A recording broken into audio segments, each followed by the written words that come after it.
दोस्तों, स्वागत है आपका आपके अपने YouTube चैनल कैरियर मेकर्स में। एसएससी जीडी के प्रीवियस ईयर्स की जो सीरीज अभी हम चला रहे हैं, इस सीरीज में बहुत सारे बच्चों के द्वारा हमसे ये मांग की गई है कि न केवल हिंदी और मैथ बल्कि रीजनिंग के वीडियोस भी डाले जाएं। इसी क्रम में चूंकि हिंदी और मैथ के दो वीडियोज दिनांक 10 जनवरी को हुए 2 पेपर्स के वीडियोज डल चुकी थी, तो आज के दिन हम रीजनिंग के ही 2 वीडियो बना के लाएंगे और ये दोनों वीडियो देखने के बाद कल से तीनों वीडियो हिंदी, रीजनिंग और मैथ के तीनों वीडियो आपको लाइव मिलने का काम होगा। आइए बात करते हैं एसएससी जीडी के दिनांक 10 जनवरी के सुबह 9 से 10 बजे के पेपर की, जिसका पहला सवाल आपके सामने ये रहा। सवाल कोडिंग डिकोडिंग का है। सवाल आपको बोल रहा है उस विकल्प का चयन कीजिए जो पांचवें अक्षर समूह से उसी प्रकार संबंधित है जिस प्रकार दूसरा अक्षर समूह पहले अक्षर समूह से संबंधित है और चौथा अक्षर समूह तीसरे अक्षर समूह से संबंधित है। मतलब ये हुआ इन दोनों का एक रिलेशन है, इन दोनों का एक रिलेशन है और यहां पर आपको एक रिलेशन स्टेबल करना है और इस क्वेश्चन मार्क की जगह पर आपको एक ऐसा वर्ड लेकर के आना है जो ये गलत होगा, जो इन चारों में से कोई एक होगा। तो सबसे पहला काम हम कोडिंग डिकोडिंग में करते क्या है? अगर कोडिंग डिकोडिंग अल्फाबेट से रिलेटेड है तो उसका सबसे पहला अक्षर अगर नजदीक नजदीक का मामला है तो हम उसके सबसे पहले अक्षर से शुरुआत कर देते हैं। लेकिन कई बार ऐसा होता है कि मामला बहुत दूर दूर का रहता है, मतलब अल्फाबेट्स बहुत दूर के होते हैं, तब वहां पर हम नंबरिंग का सहारा लेते हैं। आइए इसको देखते हैं ये सवाल कैसे लगाया जा सकता है। देखिए यहाँ y है, यहाँ x है, मतलब x से y गया है, ठीक है। यहाँ पर भी सेम बना हुआ है ST, तो यहाँ पे B है, तो यहाँ पर क्या होना चाहिए था A। अब एक नजर आप ऑप्शन पे जरूर मान लीजिए, इसमें क्या कोई A वाला है और A वाला कोई दूसरा नहीं है, मतलब 100% हमारा आंसर कौन सा हो जाएगा? Option number 2।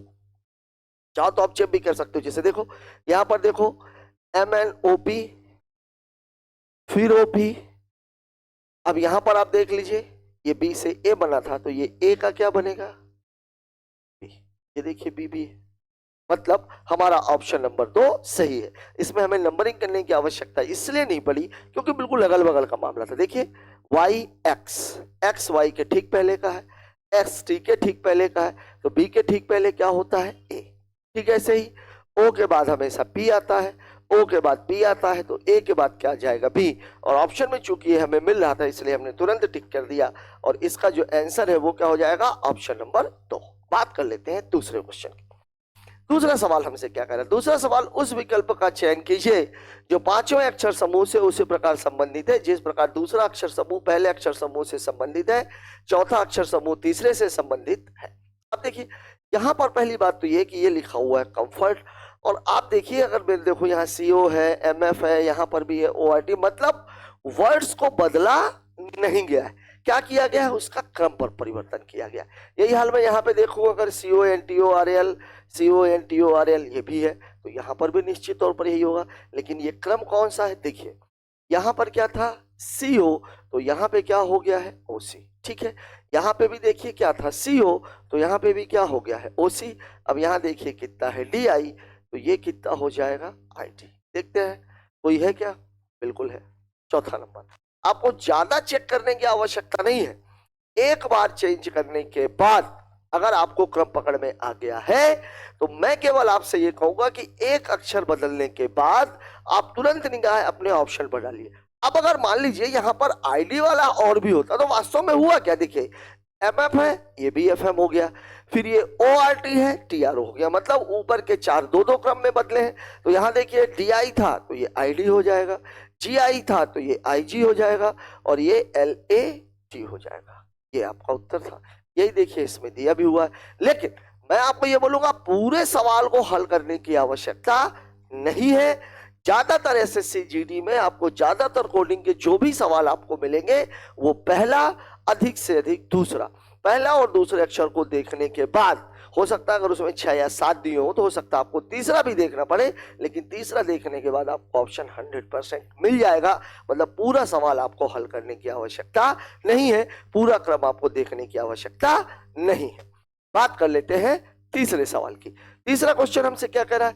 तीसरा क्वेश्चन हमसे कह रहा है उस विकल्प को चुनिए जो प्रस्तुत चित्र में अंतर्निहित है। मतलब ये एक चित्र बना हुआ है, इसको टुकड़ों में बांट के दिया हुआ है। अब आपसे ये बोला कि ये जो 4 टुकड़े दिए हुए हैं, इनमें से कोई ना कोई एक टुकड़ा ऐसा है जो एग्जैक्ट यहाँ पर फिट हो जाएगा। एम्बेडेड फिगर का मामला है। मतलब एक बड़ा सा चित्र बना होता है, उसमें बहुत सारी लाइनें होती हैं और उसके नीचे जो है कुछ चित्र बने होते हैं, और ये बोलता है कि जो छोटे वाला चित्र है वो चित्र उस बड़े वाले चित्र में एग्जैक्टली फिट हो जाएगा। अब देखिए एक एक करके चेक करते हैं। देखिए यहाँ पर ये लाइन है, ऐसे बनी हुई है ये, और ये लाइन बनी हुई है। अब यहाँ आप देखो तो ये वाली लाइन, ये वाली लाइन और ये वाली लाइन तो हमें मिल जाएगी, लेकिन इस चित्र के अनुसार ये वाली लाइन ऐसी होनी चाहिए थी। ये दोनों हिस्से आपस में क्या है? बराबर है। तो ये दोनों हिस्से भी आपस में क्या है? बराबर होने चाहिए। मतलब ये उत्तर नहीं है। दूसरे वाले में मैं देखता हूँ ये वाली लाइन, ये वाली लाइन मुझे कहाँ मिल सकती है? इसके बाद ये सीधी लाइन, ये सीधी लाइन हो गई, फिर ये टेढ़ी लाइन, फिर ये टेढ़ी लाइन हो गई, फिर ये टेढ़ी लाइन, ये भी टेढ़ी लाइन हो गई। मतलब हमारा उत्तर दूसरा है। तीसरे को भी अगर आप चेक करेंगे, तीसरे को भी अगर मैं चेक करना चाहूं तो आप देखिए ये त्रिभुज की जो आकार है, ये डबल लाइन है। डबल लाइन मुझे कहीं पे भी बराबर में दिख ही नहीं रही है, मतलब ये तो पहली ही नजर में गलत। चौथे वाले को देखिए, चौथा वाला भी सेम यही है, लेकिन इसको अपोजिट में बनाया गया है। सेम ऐसा ही है, लेकिन यहाँ पे आप देखो, यहाँ पर कहीं पर ऐसा कोई चित्र बना हुआ है क्या जिसका मुंह इस तरफ हो? और ये वाला आपका उत्तर सही है, ये वाला एग्जैक्ट पॉइंट पर जाकर के फिट हो जाएगा। ये वाला भी बच्चों को देखने में गलत सही लग सकता है, लेकिन यहाँ पे आप एक बात देखिए, ये दोनों हिस्से क्या होने चाहिए? यही फिगर अगर ऐसा कुछ बना होता, ये बना होता और ये वाली लाइन आगे जाकर के ऐसी गई होती, तो ये वाला उत्तर हमारा सही हो जाता। लेकिन यहाँ पर ऐसा नहीं है, ये दोनों हिस्से बराबर है, जबकि इस चित्र में ये दोनों हिस्से बराबर नहीं है। मतलब निश्चित तौर पर यह कहा जा सकता है कि हमारा जो ऑप्शन नंबर 2 है वो इस पॉइंट पर जाकर के, इस पॉइंट पर जाकर के बिल्कुल फिट हो रहा है। इसी चित्र को उसने यहां पे बना दिया है। बात कर लेते हैं अगले सवाल की। अगला क्वेश्चन हमसे क्या कह रहा है? अगला क्वेश्चन हमसे कह रहा है किस निम्नलिखित शब्दों का क्रम जिस क्रम में वो अंग्रेजी शब्दकोश में, शब्दकोश में क्रम बने कैसे होते? देखिए अल्फाबेट तो ऐसे शुरू होती है ABCD। अब ए से बहुत सारे वर्ड हैं, तो फिर ए के बाद क्या आएगा? AA, ठीक है। फिर ये ए, फिर ये कैसा आ जाएगा? AAB, फिर ये कैसा आ जाएगा? AAC, ऐसे करके आगे जाता है। फिर ये क्या आ जाएगा? AB, फिर ये क्या आ जाएगा? ABB, ABA, फिर ये क्या आ जाएगा? ABB, फिर ये क्या आ जाएगा? ABC।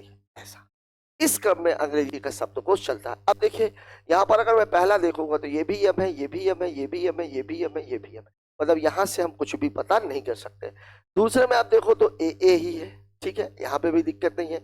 देखिए इससे भी आप कुछ पता नहीं कर सकते। यहाँ एन है, यहाँ एन है, यहाँ S है, यहाँ G है, यहाँ T है। मतलब इसका जो पहला है वो ये होगा।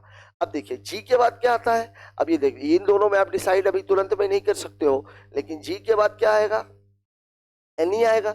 N आएगा तो अब N के बाद आपको अगला वाला देखना पड़ेगा। तो इस N के बाद A है, मतलब ये दूसरा होगा और ये तीसरा होगा। चौथे नंबर पे कौन सा आएगा? PQRS, इसके बाद ये आ जाएगा, ये चौथे नंबर पर, और ये क्या आ जाएगा? पांचवें नंबर पर। मतलब जो आपका क्रम बनेगा वो बनेगा पहले नंबर पर चौथा है, फिर दूसरा है, फिर पहला है, फिर तीनों का चौथा नंबर क्या है? तीसरा है, और फिर पांचवा। 4 2 1 3 5, ये इस सवाल का जवाब था और ये है आपका ऑप्शन नंबर 1। यहाँ पर आप देख लीजिएगा, पूरा सवाल लगाने की आवश्यकता नहीं है। पहला मैंने देखा चौथा, तो ये वाला गलत हो जाता है, ये वाला गलत हो जाता है। फिर चौथे के बाद यहाँ दूसरा दिया हुआ, यहाँ पहला दिया हुआ, मेरा उत्तर दूसरा था। आपको इन तीनों को टिक करने की जरूरत नहीं है, केवल 2 के आधार पर ही आप ये बता सकते थे कि आपका जो उत्तर है वो है ऑप्शन नंबर 1। बात कर लेते हैं अगले क्वेश्चन की। अगला सवाल हमसे क्या कह रहा है? अगला सवाल हमसे कह रहा है 6 व्यक्ति एक वृत्ताकार मेज के परितः केंद्र की ओर मुख करके बैठे हैं। आसान सा सवाल है। जब 6 व्यक्तियों को बैठाया जाता है तो कैसे बैठाते हैं, ये आइए देखते हैं। 6 व्यक्ति को, मैं बच्चों को ये सलाह दूंगा कि आप कभी भी इसको सर्कल बनाने की कोशिश मत कीजिए। आपको जो सवाल बनाना है वो किस तरीके से बनाना है, आइए देखते हैं। पहले आप सवाल बनाना है, अगर 4 लोगों को बैठाना है तो ये हो जाएगा, और 6 लोगों को बैठाना तो ये हो जाएगा। 8 लोगों को बैठाना होगा तो एक लाइन और खींच दी जाएगी। अब देखिए ये 6 लोगों के लिए बन गया। अब आपको सवाल में क्या बोल रहा है? काया, जया और तारा, ये तीरा नहीं हो सकता तारा हो। क्या लिखा हुआ है? जया एंड टिस, तारा होगा। चलिए जो भी है, जया तारा है, ऑप्शन में तारा दिया। जया और तारा के ठीक बगल में कोई भी एक आदमी दो लोगों के ठीक बगल में तभी बैठ सकता है जब वह उन दोनों के बीच में बैठा हुआ हो। अगर इस आदमी के बगल में ये आदमी बैठा हुआ तो इसके बगल में नहीं कहलाएगा, ठीक है। अगर इन दोनों के बीच में मैं एक आदमी को बैठा दूं तो वह उन दोनों के बगल में कहलाएगा। अब सवाल में आपको ये कह रहा है, सवाल आपको बोला काया जया और तारा के ठीक बगल में है। सवाल की शुरुआत हमेशा यहां से करनी है। यहां मैंने बैठा दिया काया को, लेकिन हमें यह पता नहीं है कि जया और तारा में से कौन इस तरफ है और कौन इस तरफ है। ये बैठ गए तारा और जया। सोनल प्रिया और स्वाति के ठीक बगल में है। अब चूंकि आपके पास तीन ही स्थान खाली हैं तो ये हो गई सोनल किसके बगल में बैठी हुई है? प्रिया और सोनल, प्रिया और स्वाति के। तो प्रिया और स्वाति, प्रिया और स्वाति के ठीक बगल में। अब ये स्थिति बन गई, लेकिन अभी पर यहां तक इस सवाल में अभी तक ये क्लियर नहीं है कि जया और तारा में से कौन इस तरफ है कौन इस तरफ है। ठीक इसी तरीके से प्रिया और स्वाति में कौन इस तरफ है और कौन इस तरफ है। इसके लिए हमें आगे की लाइन पढ़नी है। सोनल प्रिया के दाईं ओर बगल में बैठी है। ध्यान दीजिएगा, जब ऐसे चलते हैं तो ये आपका कहलाता है लेफ्ट, मतलब बायां। मतलब इसको आप बोल सकते हो घड़ी की दिशा। ये क्या कहलाती है? घड़ी की दिशा। जब ऐसे चलते हैं तो ये कहलाता है दायां। दायां का मतलब क्या हुआ इंग्लिश में? राइट। और राइट का मतलब क्या हुआ? घड़ी के विपरीत। ये हो गया। अब आपको सवाल में क्या कह रहा है? सोनल प्रिया के दाईं ओर बैठी है। सोनल जो है वो किसके दाईं ओर बैठी हुई है? प्रिया के। सोनल प्रिया के दाईं ओर है। अगर मान लीजिए कि मैं यहाँ पे स्वाति को बैठा दूं तो सोनल प्रिया के किस ओर हो जाएगी? सोनल प्रिया के दाईं ओर बैठी है तो दायां तो ये है, मतलब प्रिया को यहाँ पे होना चाहिए। अगर मैं प्रिया को यहाँ पे बैठा दूंगा, देखिए इस तरफ जब आप जाओगे तो ये पूरा लेफ्ट है, ये पूरा राइट है। अगर मैं प्रिया को यहां बैठा दूंगा तो सोनल इस तरफ है, ये घड़ी की दिशा है, तो सोनल प्रिया के किस तरफ हो जाएगी? बाईं ओर। लेकिन सवाल में आपको कह रहा सोनल प्रिया के दाईं ओर है, मतलब प्रिया इस जगह पर है तो यहां से स्वाति कट और यहां से प्रिया कट। ठीक है, मतलब सोनल प्रिया के किस तरफ है? दाईं ओर है। एक लाइन तो आपकी क्लियर हो गई। तारा और स्वाति एक दूसरे के दाईं ओर ठीक बगल में। तारा और स्वाति एक दूसरे के अगल बगल लिखे। अब देखिए यहां पर अगर स्वाति बैठी हुई है तो स्वाति के बगल में तारा नहीं बैठ सकती। तारा नहीं बैठ सकती तो कौन बैठेगी? जया। तो जब जया यहां बैठ जाएगी तो जया यहां नहीं बैठेगी, तो फिर यहां पे कौन बैठेगी? तारा। अब आपका पूरा मामला क्लियर है। यहाँ तारा है, यहाँ काया है, यहाँ जया है, यहाँ स्वाति है, यहाँ सोनल है और यहाँ पर प्रिया है। अब हम देखते हैं कि सवाल में आपसे पूछा क्या गया है। सवाल में आपको पूछा गया है प्रिया के बाईं ओर ठीक बगल में कौन है? प्रिया के बाईं ओर ठीक बगल में कौन बैठी हुई है? दाईं ओर सोनल, और प्रिया के बाईं ओर कौन बैठी हुई है? तारा। और इसका उत्तर है ऑप्शन नंबर 4। मैं आपको बार बार ये बता रहा हूं, जब हम नीचे की ओर बैठाते हैं तो यहाँ तो लेफ्ट और राइट में हमें कोई दिक्कत नहीं होती, लेकिन जैसे ही हम ऊपर जाते हैं तो हमारा दिमाग घूम जाता है। हमें लगता है कि जो हमारा बाया है वही बाया होगा, मतलब फिर हम बाया इधर चलने लगते हैं, जबकि बाया का मतलब होता है क्लॉकवाइज। आप ये ध्यान रखिए, घड़ी की दिशा क्लॉकवाइज हमेशा बाया है। आप ये देखिए कि घड़ी कौन सी दिशा में चलती है, अगर उसको आप ध्यान रखोगे, बाया मतलब घड़ी की दिशा और दाया मतलब घड़ी के विपरीत दिशा। ये आपका सवाल क्लियर हो चुका है। बात करते हैं अगले सवाल की। अगला सवाल हमसे क्या कह रहा है? अगला सवाल हमसे कह रहा है नीचे दिए गए समीकरण को गणितीय रूप से सही बनाने के लिए किन दो चिन्हों को आपस में बदलना चाहिए। मतलब उत्तर हमें 93 लेके आना है।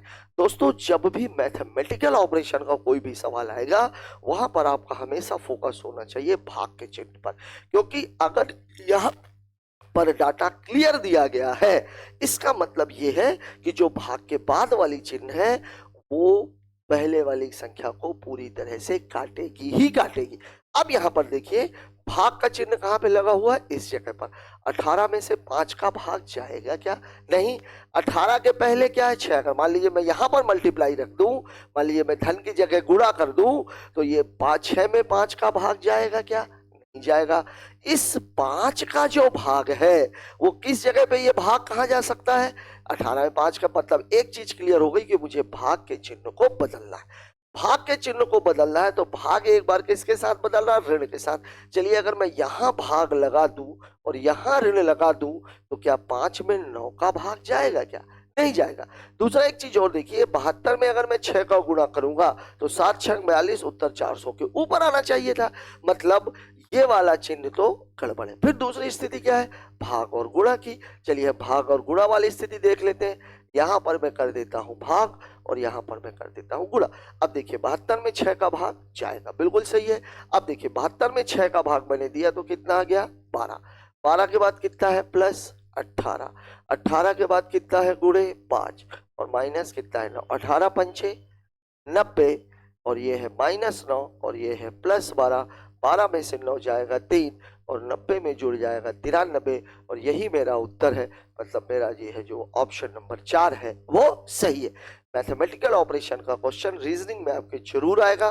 हो सकता है 1 रहे, हो सकता है 2 रहे, या हो सकता है कई बार 3 रहे। तो यहाँ पर आपको जो बात ध्यान में रखनी है, आपका फोकस सबसे पहले एक ही जगह पर जाना चाहिए और वो है भाग। अगर भाग पूरा पूरा जा रहा है जिस जगह पर वो लिखा हुआ है, तब आपको आगे के बारे में सोचना है, नहीं तो आपका पूरा फोकस भाग पर होना चाहिए। बात कर लेते हैं अगले सवाल की। अगला सवाल हमसे क्या कह रहा है? अगला सवाल हमसे कह रहा है a प्लस बी का अर्थ है बी ए का पिता। ध्यान रखिएगा, ये जो प्लस का चिन्ह है वो बी के बारे में बता रहा है। ए हैज बी का मतलब है बी ए की बहन है, ये भी इसके बारे में बता रहा है। a@b का मतलब है बी ए का भाई है, मतलब जो चिन्ह है वो बात के बारे में बता रहा है। अब आपसे जो पूछा गया है वो पूछा गया है a@b has c plus d plus a. इसको आपको अलग अलग करके देखना। पहले हम देखेंगे a@b को, फिर हम देखेंगे b हैज सी को, फिर हम देखेंगे b हैज सी, फिर हम देखेंगे c प्लस डी को और लास्ट में हम देखेंगे d प्लस ए। ये चिन्ह है जिनको एक साथ लिखा गया है। अब देखिए @ का मतलब क्या है? @ का मतलब है बी ए का भाई है, बी ए का भाई है। तो ये हो गया b, ये हो गया a, ये भाई है इसलिए प्लस का चिन्ह। ध्यान रखिएगा, महिलाओं को माइनस से और पुरुषों को प्लस से दिखाया जाएगा। अगर भाई बहन पति पत्नी का मामला है तो वो एक लाइन पर है। अगर पति और पत्नी मतलब जहां पर शादी हुई है वहां 2 लाइनों से दिखाएंगे, लेकिन जब भाई और बहन की बात रहेगी तो सिंगल लाइन से दिखाएंगे। ठीक है। फिर अगला क्या बोल रहा है? बी हैज सी, मतलब बी सी का क्या है? पिता है। बी सी का पिता है। ठीक है, बी सी का पिता है। अब आपकी 2 लाइनें हो गई। फिर है सी प्लस डी, प्लस का मतलब क्या है? सॉरी, बी ए की बहन है। आज बी ए की उल्टा हो रहा है सवाल। देखिए a@b मतलब बी ए का भाई है। ठीक है, ये हो गया बी, ये हो गया ए, बी ए का भाई है। फिर हैज का मतलब क्या है? बहन है। बी सी की बहन है, बी ए का भाई है। बी हैज सी मतलब सी बी की बहन है।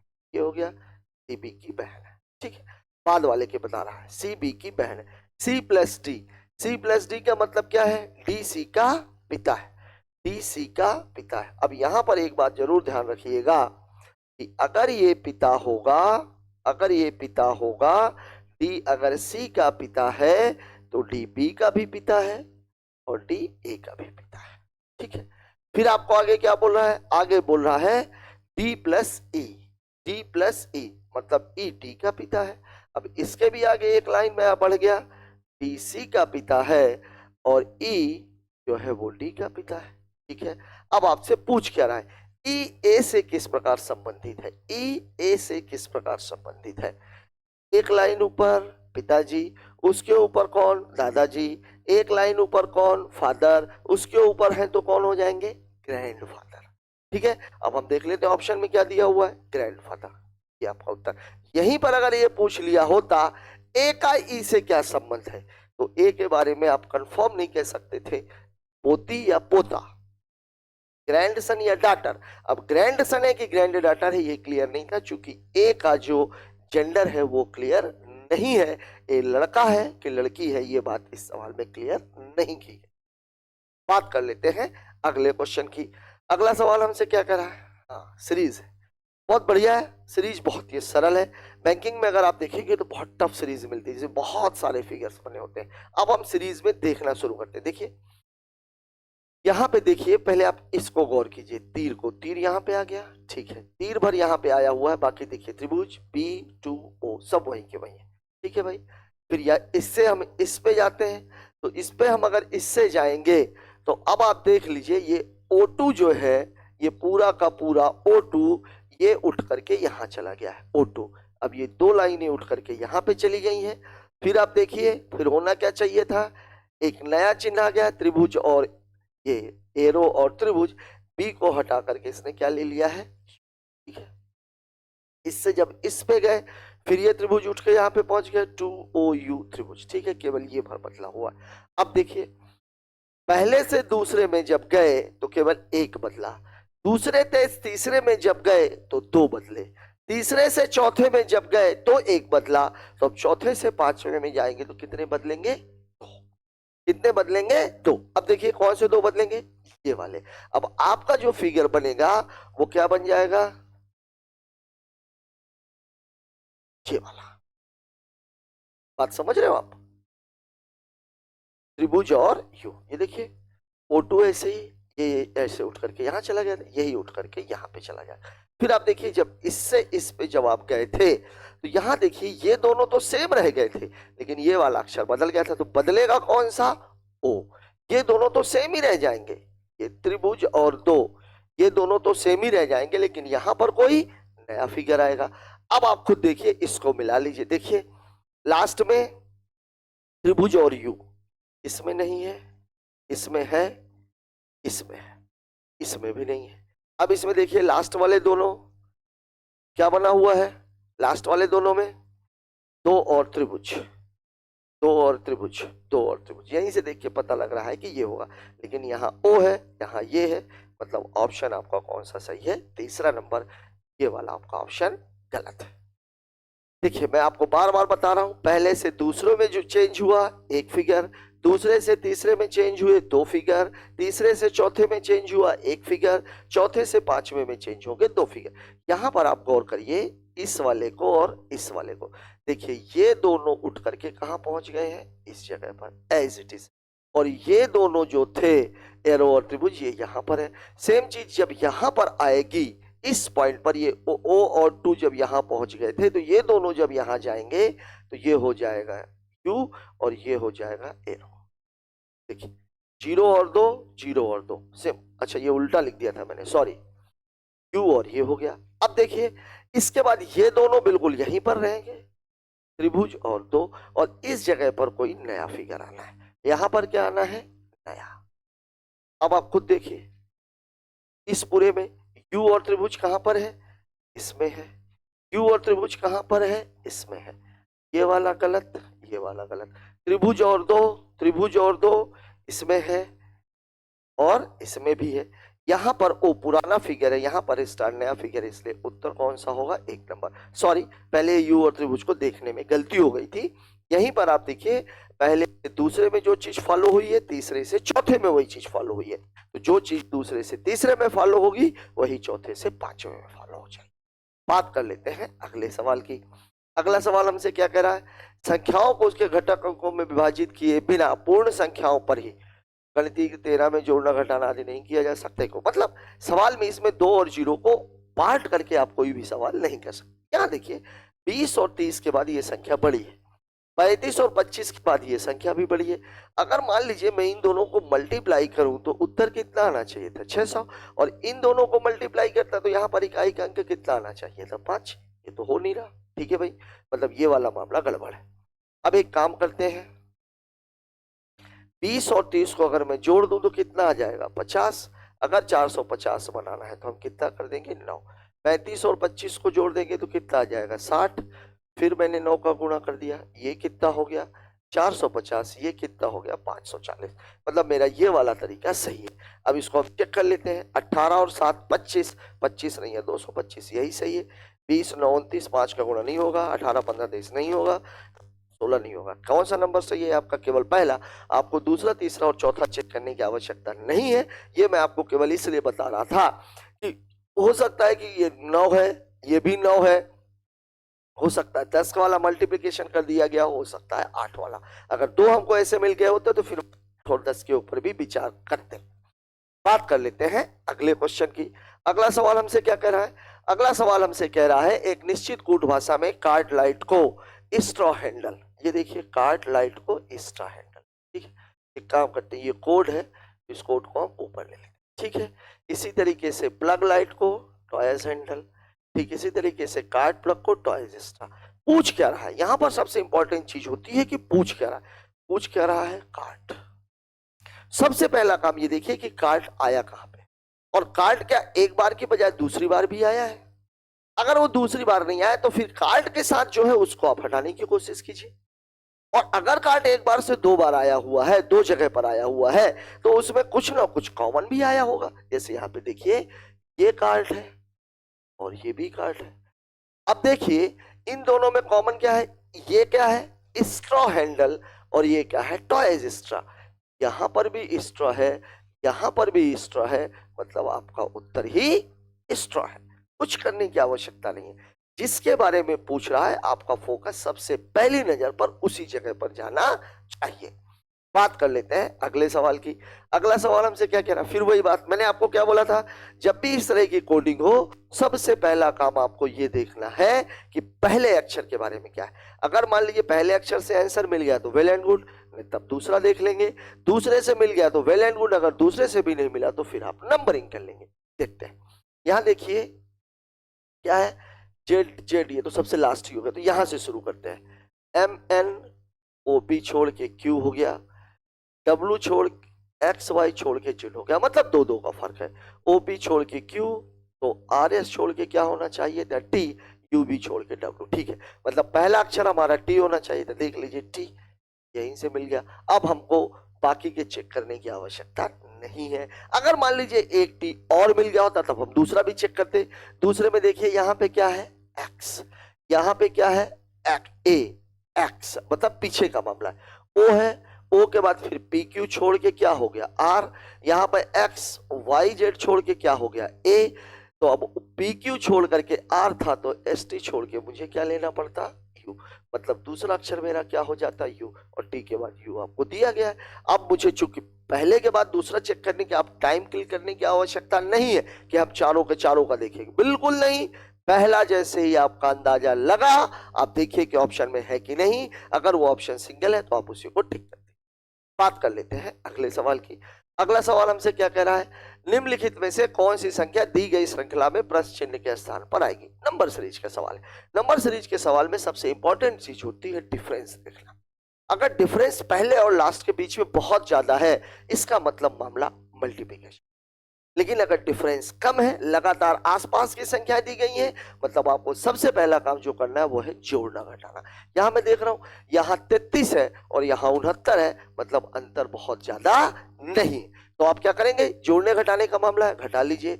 7 में से 3 गया 4, 4 में से 3 गया 1, मतलब यहां पर +14 हुआ है। 47 में से 44 में यहाँ पे क्या हो गया है? -3। फिर यहाँ पे क्या है? 8 में से 4 गया 4, 5 में ये भी +14 है। फिर क्या हुआ है? ये 8 में से 6 गया 2, -2 हुआ है। फिर क्या हुआ है? ये +14 हुआ है।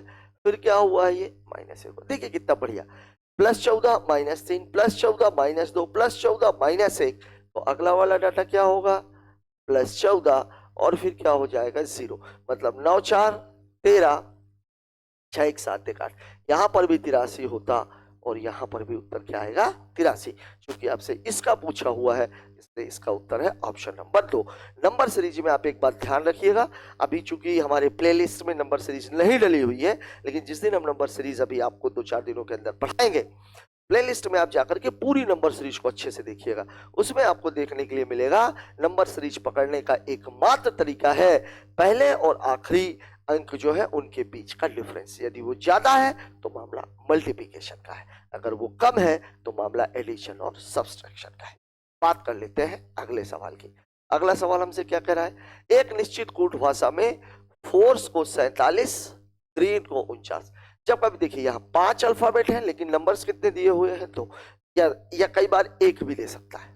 तो अगर कभी भी इस तरीके का मामला आ जाए तो सबसे पहला जो ध्यान आपका जाना चाहिए वो है नंबरिंग करके उसका सम। जैसे यहाँ पे देखिए फोर्स दिया हुआ है, अब देखिए फोर्स की नंबरिंग, एफ का नंबर कितना होता है 6, ओ का 15, आर का कितना होता है 18, सी का 3, ई का 5। अगर मैं इनको जोड़ूं तो कितना आएगा, 15 6 21 8 29 10 39, 39 3 42, 42 5 47, यही 47 आपको मिल गया। अब आपको और कुछ करने की आवश्यकता है क्या, नहीं, लेकिन एक बार चेक कर लेते हैं, ग्रीन भी दिया हुआ है। अब देखिए जी का नंबर 7, आर का नंबर 18, 5 5 14, 18 7 25, 5 30, 5 35, 4 39 और 10 49, ये 49 भी दिया हुआ है। मतलब जो भी वर्ड ये दिया हुआ है फ्लेवर, इसका क्या निकालना है आपको, सम निकालना है। तो फ्लेवर में एफ का नंबर कितना होता है 6, एल का कितना होता है 12, ए का कितना होता है 1, वी का कितना होता है 22, ओ का कितना होता है 15,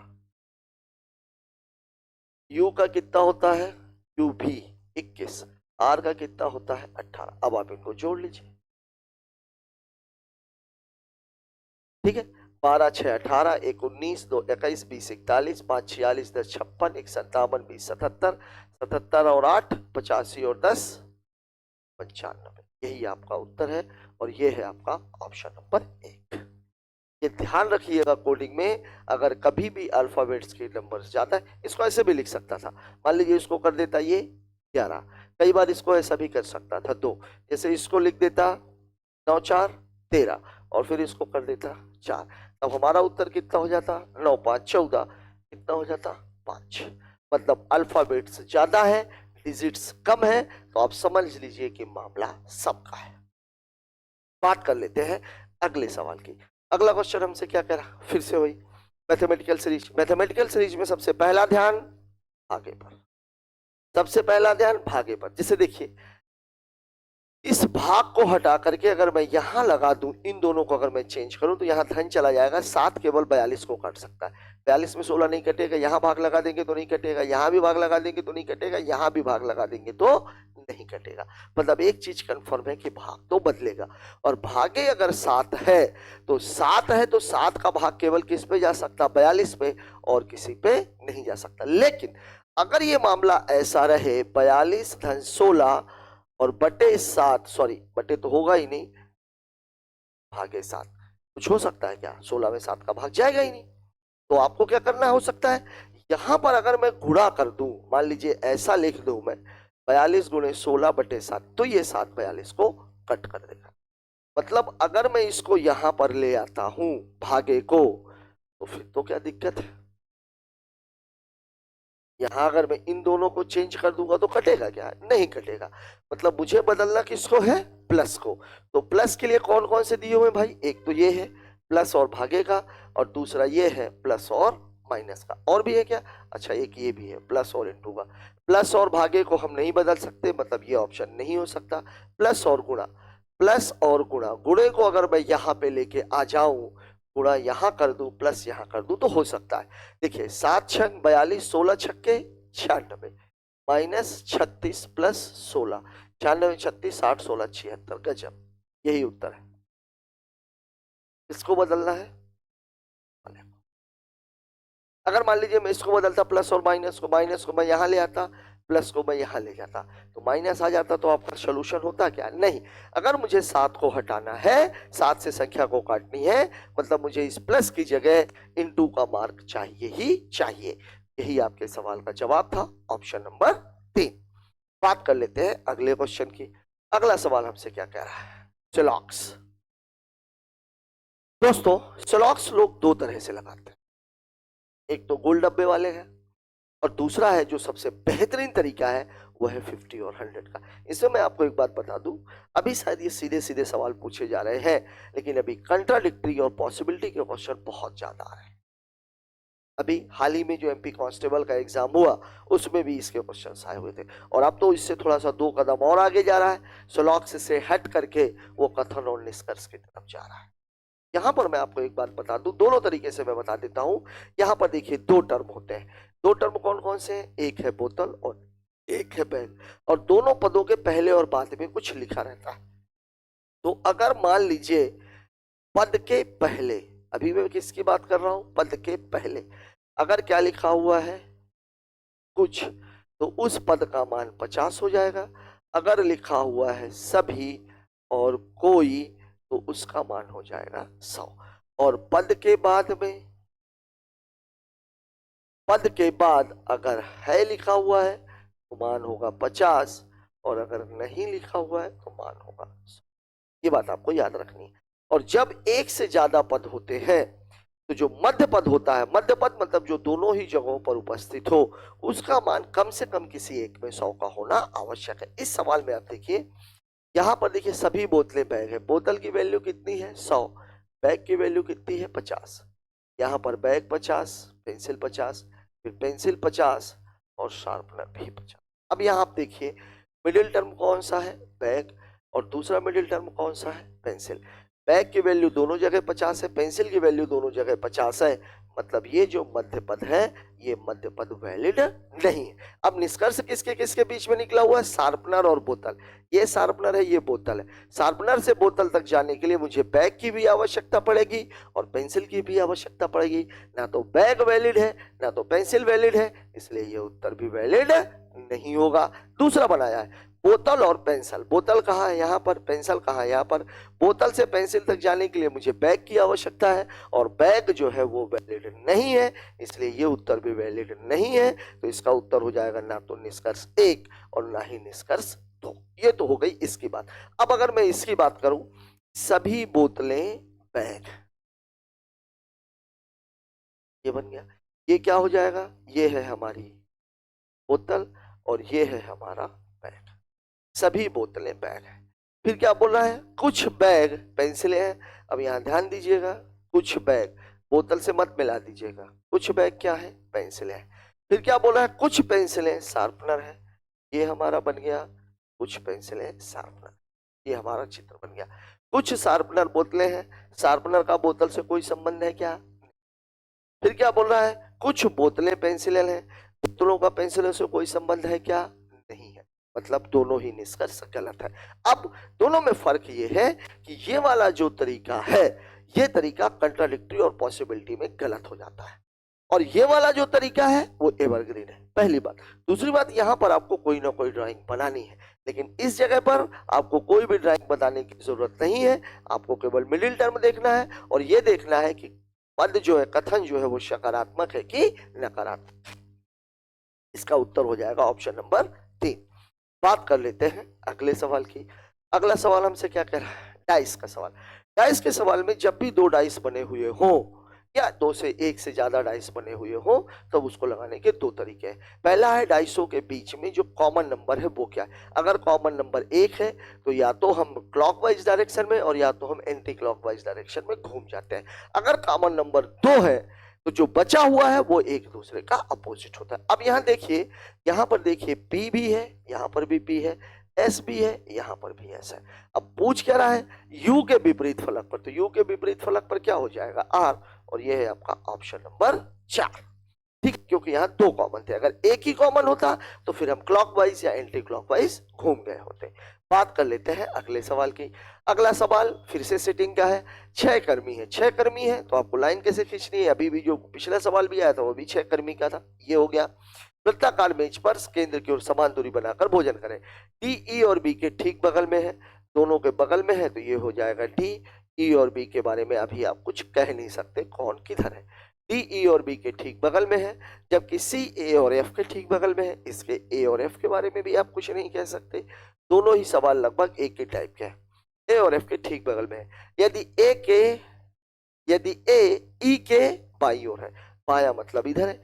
ए कहाँ है? के बाईं ओर। तो बाईं ओर तो तभी हो सकता है जब ए इधर हो और इधर हो, मतलब यहाँ पे एफ कैंसिल, तो यहाँ पर ए कैंसिल, यहाँ पर बी कैंसिल, तो यहाँ पर ई कैंसिल।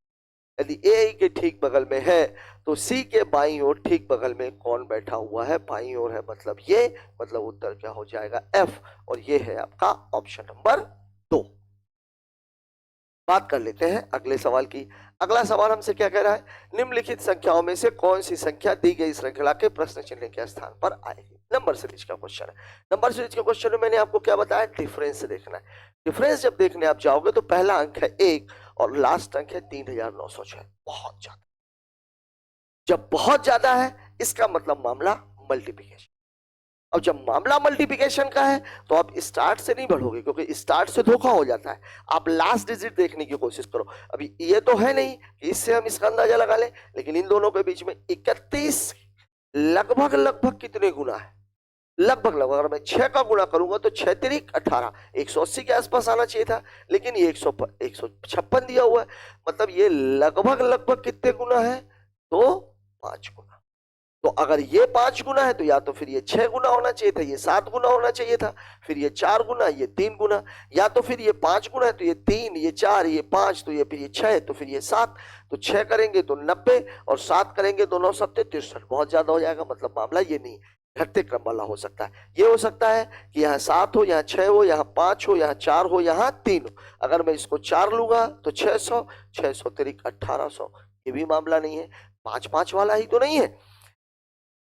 देखिए 15 पना 75 और 75 पंचे 25, 5 7 35, 2 37, 3700, लगभग लगभग जा रहा है मामला। अब देखिए इसको, देखिए ये भी 5 गुना, 6 पंचे 30, और ये भी देखिए तो ये भी 5 गुना। अब 5 गुना तो है, लेकिन एक पंचे 5 और एक 6, 6 पंचे 30 और एक 31, 31 पंचे 5 एकम 5, 5 तिहाई 15, 156 चाहिए तो 1 का गुणा कर दिया, ये प्लस 1। अब इसमें भी क्या होना चाहिए, वही चीज होनी चाहिए, गुणे 5 धन 1। देखिए 5 छका 30, 5 25, 25 और 3 28, 5 एकम 5 और 2 7, प्लस 1 कर देंगे, मतलब कितना होना चाहिए था, 781। अब यहाँ भी जो मामला है वो वही होना चाहिए, गुणे 5 धन 1। चेक कर लीजिए, 5 एकम 5 1 6, बिल्कुल सही आ रहा है। मतलब उत्तर कौन सा है, 781, और ये है आपका ऑप्शन नंबर 2। बात कर लेते हैं अगले सवाल की। अगला सवाल हमसे क्या कह रहा है, दिए गए दर्पण को नीचे दिए गए, अब ध्यान रखिएगा मिरर इमेज में आपके दिमाग में ये बैठा हुआ left to right, right to left, लेकिन यहाँ एक बात याद रखिएगा, मिरर इमेज जब बनाता है, जैसे मान लीजिए मुझे एक ही मिरर इमेज बनानी है तो मिरर इमेज ऐसे बनेगी। और वाटर के लिए क्या करता है वो, जब वाटर इमेज की बात आती है तो उसको ये ऐसे दिखा।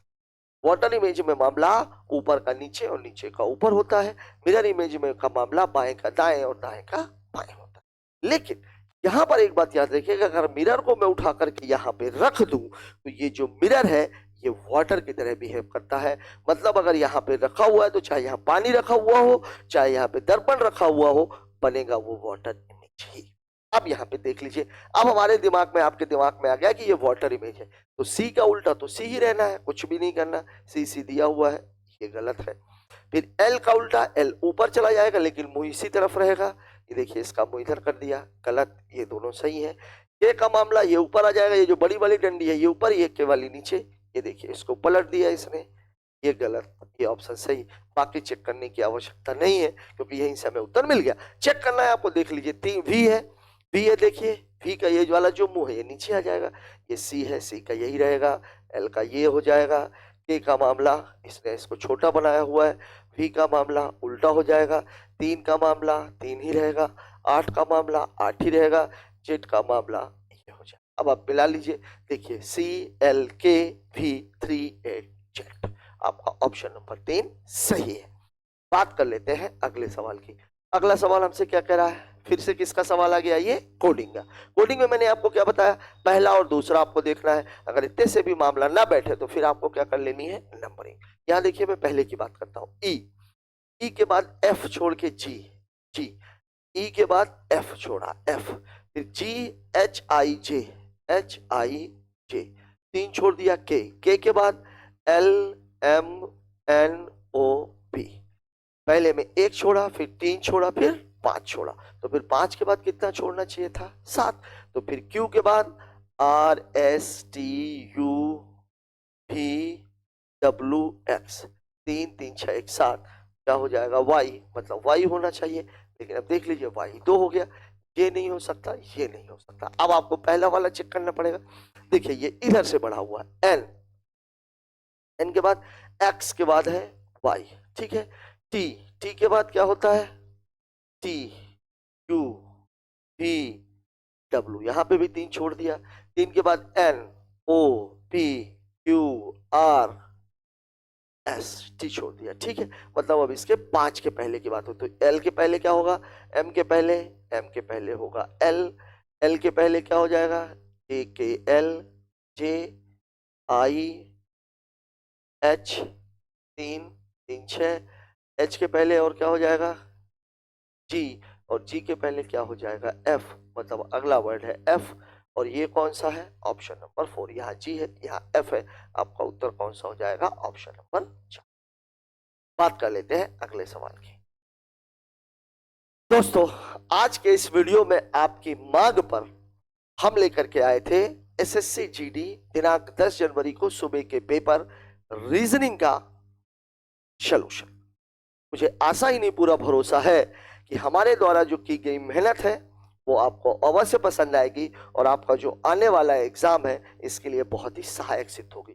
यदि कोई भी टॉपिक का कोई सवाल यदि आपकी समझ में नहीं आ रहा है तो आप प्ले लिस्ट पे जाइए, प्ले लिस्ट पर डिटेल्ड वीडियो अवेलेबल है। जिनके वीडियोस नहीं बने हुए उनके वीडियोस अगले 1 हफ्ते के अंदर आ जाएंगे। तो आपको आज का ये वीडियो कैसा लगा, ये आपके लिए कैसे मददगार साबित हो सकता है, ये बात हमें कमेंट बॉक्स में जरूर बताइए। मिलते हैं कल शाम को 8 बजे, तब तक के लिए जय हिंद।